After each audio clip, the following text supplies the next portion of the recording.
E nós começamos mais um Liberdade de Opinião, direto do Rio de Janeiro. Vamos conversar com o jornalista Sidney Rezende. Fala, Sidney, tudo bem?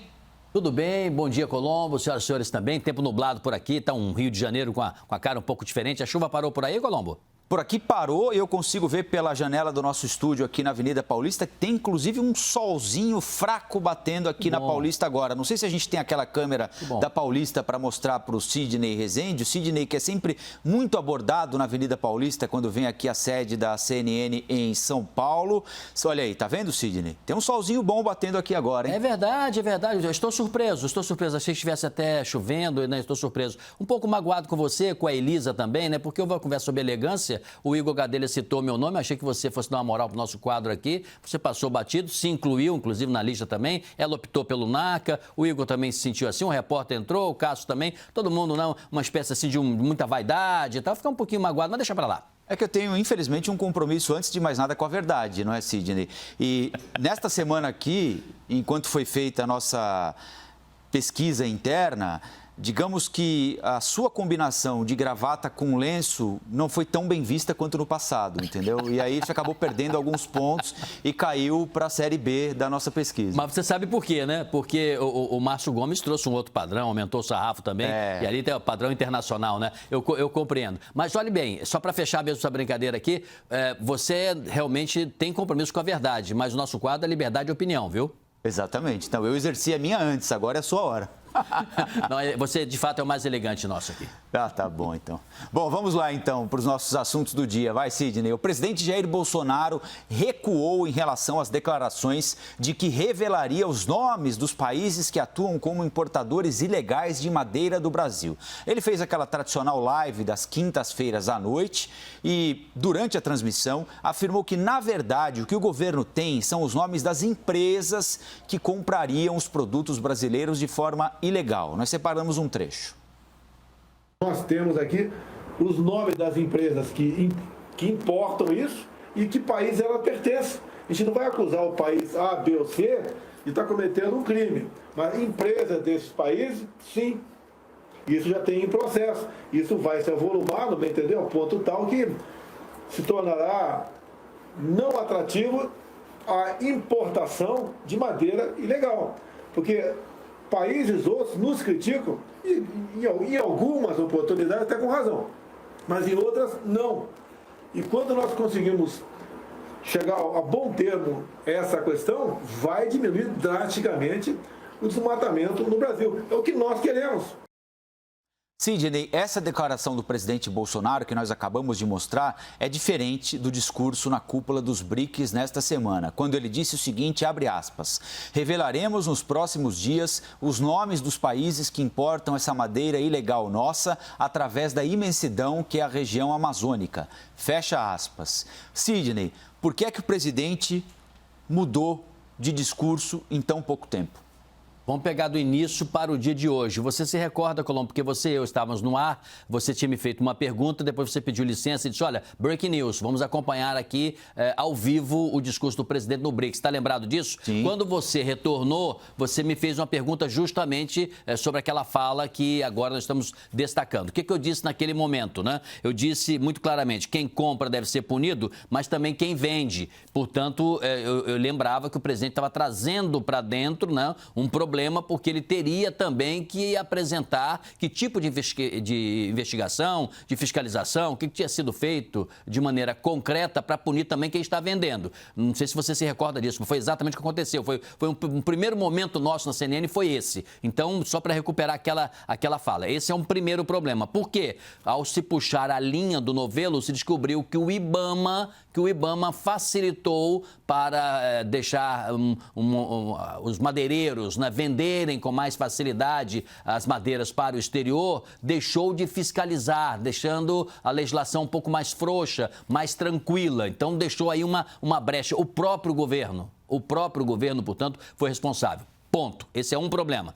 O segundo, o presidente foi alertado porque ele poderia estar abrindo uma crise diplomática. Já pensou, Colombo, se ele dissesse o país A está comprando madeira ilegal de forma criminosa e agora está até se arvorando a nos criticar, dizendo que nós não cuidamos do nosso meio ambiente, quando este país faz a compra, o país certamente reagiria, porque o chefe de Estado lá, o ministro das Relações Exteriores do país citado, né, desse país A, não iria passar em branco e isso poderia ter desdobramentos ruins diplomáticos para nós. O presidente foi alertado para evitar isso. 2, quem compra não são os países, são as empresas, né? E repare, Colombo, muita gente, eu até fiz a comparação com o tráfico de drogas, né? Dizendo que em algumas legislações se pune quem vende, que é o traficante, e se pune também o consumidor. Em outras, não. Se diz que o consumidor não tem responsabilidade, mas se culpa quem vende. Eu fiz essa referência na nossa conversa lá atrás, naquele dia do discurso do BRICS. Mas o que acontece? As empresas é que compram. Então, até uma diferença mandar toras de madeiras, né, para o exterior do que embalagens escondidas com drogas, né? É muito mais difícil você esconder madeiras, né? É um produto onde a exportação ela se torna mais complexa. Eu acho que esses 3 fatores fizeram com que o presidente recuasse e mudasse o seu discurso. De fato, ele mudou. Agora, não é a primeira vez. Quando ele esteve em Miami para ter uma conversa e um encontro com o presidente Trump, ele disse também que a eleição que ele ganhou foi fraudada e que ele iria aprovar. Até hoje não o fez. Muito bem, nós vamos então seguir com o Sidney Rezende falando sobre os assuntos mais importantes do dia. Tratamos aí dessa mudança no discurso do presidente sobre a compra de madeira ou o tráfico de madeira a partir de madeira extraída ilegal aqui da Amazônia para países, especialmente da Europa. Vamos falar agora de eleições.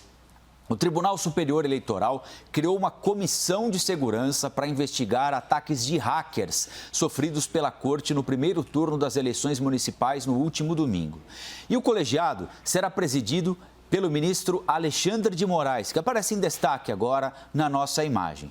A escolha de Alexandre de Moraes não aconteceu à toa. Ela foi motivada pelo fato de Alexandre de Moraes ser também o relator das investigações sobre atos antidemocráticos e das fake news. Ele é o relator destes 2 processos que correm no Supremo Tribunal Federal e agora vai também presidir as investigações sobre atentados contra o nosso sistema eleitoral.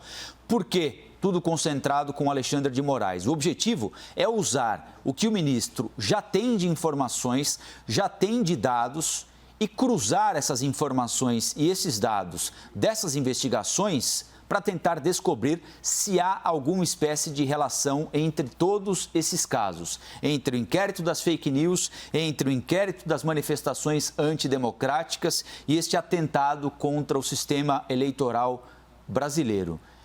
É um bom método de investigação? Essas coisas podem ter vínculo, Sidney?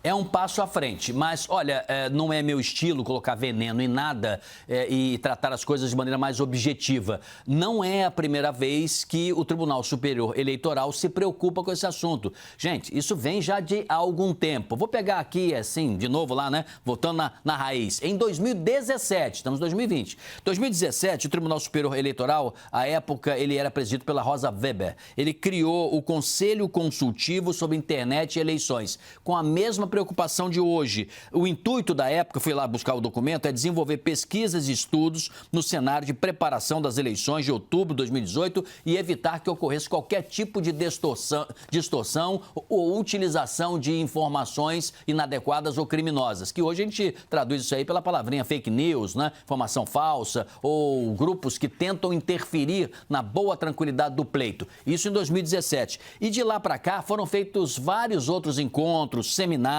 com a importância de assegurar a integridade do pleito contra a liberdade de expressão. Encontros, inclusive, com convidados internacionais sobre a mesma temática. Então, 17, 18, 19, 2020. Então, a criação desse conselho é meramente a materialização de uma preocupação antiga que tem que ter dos senhores magistrados, que tem que ter de um tribunal da dimensão do Tribunal Superior Eleitoral e até do Supremo Tribunal Federal. Então, eu considero como algo muito positivo. A escolha do ministro Alexandre também também não vejo como provocação, como nada. Ele já está na matéria, ele já está ambientado a isso. Talvez ele seja, de fato, o mais preparado e até mais capacitado, porque estudou isso e já está debruçado nesse tema, para tratar desse assunto. Eu vejo como um avanço. Acho que nós temos é que combater as informações falsas. Então, mas quando se atribui a ele este novo inquérito, não é imediatamente permitido que a cada um de nós faça uma ilação, e é uma ilação de que possa existir alguma espécie de suspeita entre quem dissemina fake news, entre quem se manifesta de forma ilegal, antidemocrática, portanto, e anda mais muitas casas adiante tentando fraudar as eleições no país, eles nos permitem fazer essa ilação, não é? É verdade, Colombo, mas entenda, o ministro Alexandre de Moraes, ele vai ser responsável por uma comissão, tá? Não é uma decisão colegiada ainda. Essa comissão, como tem várias comissões, ela estuda, ela levanta, ela reúne dados, informações, conversa com pessoas, pega depoimentos, pega declarações, ela assambarca isso tudo. Agora, é possível que no momento em que você, vou usar aquele termo de novo, né, do novelo, que você puxa o fio e lá no finalzinho você veja que é mais ou menos o mesmo grupo, com a mesma ideologia, com os mesmos propósitos, às vezes de lugares diferentes, né? Diferentes. Agora mesmo, nós vivemos aí, a partir do que disse Luiz Roberto Barroso, ministro do Supremo Tribunal Supremo Tribunal e também presidente do TSE, o ataque que nós sofremos aqui de pessoas, hackers estrangeiros, inclusive da Nova Zelândia e de outros países. Então, o que acontece? Quando se puxar esse novelo, é possível que vai se encontrar ali gente interessada com um pensamento comum, normalmente antidemocrático, normalmente para beneficiar alguns grupos e, em muitos casos, em busca de dinheiro também, de interesse pecuniário. Então, eu acho que é positivo, mas a decisão final lá, ela pode ser colegiada. Mas na comissão, eu acho que está tudo ok, tudo certinho. Vamos avançar para um outro tema importante também aqui no Liberdade de Opinião com o Sidney Rezende. Já tem a participação do Alexandre Garcia, direto de Brasília. A Advocacia Geral da União recorreu daquela decisão que afastou a direção da ANEEL e também do Operador Nacional do Sistema por 30 dias. Por que a decisão judicial pelo afastamento? Pelo impacto da crise energética no Amapá. No recurso, a Advocacia Geral da União diz que a decisão não traz prejuízo só à população do Amapá, mas a toda a população do país, porque estes órgãos cuidam e zelam, ou deveriam cuidar e deveriam zelar pelo fornecimento de energia elétrica em todo o país, não exclusivamente no Amapá. A Advocacia Geral da União afirma ainda que o afastamento da direção da ANEEL por liminar configura uma ofensa ao princípio da estabilidade dos mandatos dos dirigentes das agências reguladoras e implica em interferência indevida do Poder Judiciário sobre o Poder Executivo. Sidney, queria que você avaliasse, portanto, a decisão da Justiça de afastar de maneira liminar e sumária por 30 dias a direção da ANEEL e do Operador Nacional do Sistema para que eles não atrapalhem as investigações da Polícia Federal, para tentar entender o que aconteceu, porque já são 18 dias de apagão no Amapá e até agora a gente não sabe explicar para o cidadão do Amapá por que ele está sem luz em casa, não tem essa explicação. E também que você analisasse o recurso apresentado pelo governo dizendo, olha, vocês não podem interferir numa área que não lhes pertence. Como cidadão, eu posso opinar, embora não seja um especialista na legislação e nem um jurista, muito menos advogado, e não atuo nessa área. Como cidadão, me incomoda quando existem interferências entre os poderes, porque a essência da democracia, e eu sou um democrata, não é? Eu defendo a democracia, é você permitir aos poderes que exerçam os seus princípios e alcancem seus objetivos de forma independente. Do ponto de vista filosófico, eu defendo também isso, porque eu considero importante que se tenha equilíbrio entre eles, embora não descarte que certas matérias precisem passar pelo Poder Judiciário para poder nortear os demais poderes. Então, isso aí filosoficamente. Agora, do ponto de vista jurídico, do conhecimento da legislação, que me falta exatamente, por isso o meu comentário aqui vai ser, infelizmente, tem que ser realista mais do que humilde, ele vai servir pouco nessa matéria, vou apenas tentar jogar luz sobre isso, é que as partes têm os seus argumentos e são fortes. A AGU que é esse aí que eu defendo até filosoficamente, que há uma interferência. Por outro lado, o que diz o senhor juiz foi o seguinte, que há uma sucessão de erros, ele escreveu isso nessa sentença aí. Ele disse, essa sucessão de erros condenáveis, negligências, mostram um lado triste de uma face oculta do Estado brasileiro, de ao não se planejar, ao não se organizar adequadamente para o futuro, figurando demasiadamente conivente com a corrupção, promiscuidade e tudo mais. E ele diz que a autoridade judicial, aí é o argumento dele, ou administrativa, pode determinar o afastamento do agente público do exercício do cargo, sim, emprego ou função, sem prejuízo da remuneração, quando a medida se fizer necessária a instrução processual. Então, ele não suspendeu o salário, ele afastou esses dois até a investigação ser concluída, porque ele entendeu como um caráter de omissão destes órgãos importantíssimos, né, não só de forma operacional, né, como a ONS, ou do ponto de vista de fiscalização, que é o caso da agência, por eles não terem exercido as funções como determinam a lei. E por isso ele fez com que essa sentença chegasse ao assunto que estamos tratando.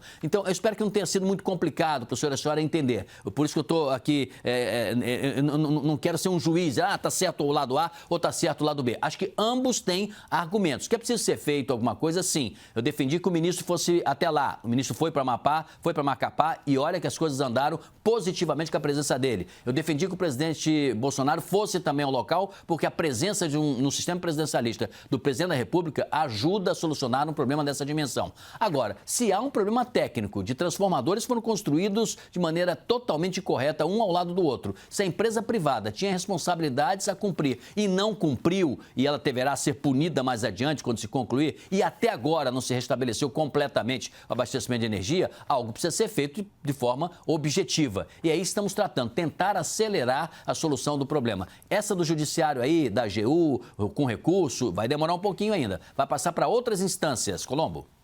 Agora, Sidney, são 18 dias sem energia elétrica e as informações são totalmente desencontradas. A sensação que a gente tem é que as autoridades, aqui eu não vou nominar ninguém, né, porque é impossível saber quem é o culpado. Como você lembrou, nós não somos especialistas em energia elétrica, muito longe disso, mas a sensação é de que as informações, as reações ocorrem como se fossem birutas de aeroporto, né? Cada hora viradas por um lado, dependendo de um argumento aqui, outro acolá. O que dizer para essa gente do Amapá? São 18 dias, eu faço questão de reforçar aqui, 18 dias, a gente nem consegue imaginar o que é 18 dias sem energia elétrica, Sidney. Vamos tentar fazer uma maneira simplificada aqui, Colombo, para facilitar o nosso papo, né? A nossa conversa e para o público entender um pouquinho também. Eu até não tenho empregados na minha casa, enfim, não tenho aquele serviço, né, de empregada doméstica ou de qualquer, o jardineiro, né?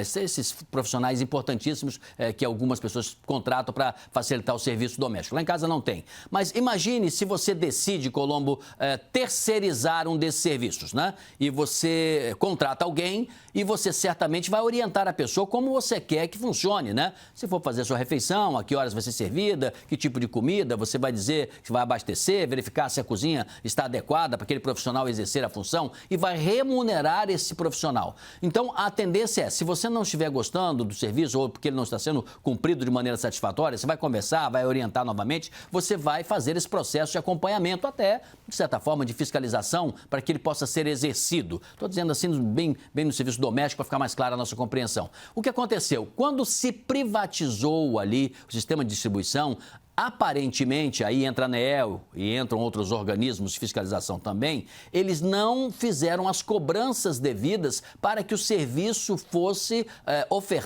oferecido de maneira adequada. Então, o consumidor pagava, como sempre pagou, recebia energia elétrica não de tanta qualidade assim, porque ela faltava também, mas nunca ao ponto de ficarmos 18 dias sem energia elétrica. Então, de fato, há responsabilizações. E é possível que se nós tivermos uma justiça realmente interessada em fazer justiça, que o povo daquele estado possa recorrer e essa situação possa ganhar um caráter de litígio grave. O Estado foi negligente, talvez por isso o juiz tenha tomado essa atitude mais radical de afastar dois executivos, que é pouco ainda, né, para solucionar o problema. E não soluciona o problema, mas há um problema de acompanhamento do processo de privatização e não foi feito investimento de forma devida. E do ponto de vista técnico, pelo visto, nós não estamos sequer em guerra guerra, né? Então, se um raio, que não foi, ou um problema técnico num transformador que contagiou o segundo e o terceiro estava quebrado, você imagina se fosse uma guerra, Colombo, se joga ali uma granada só,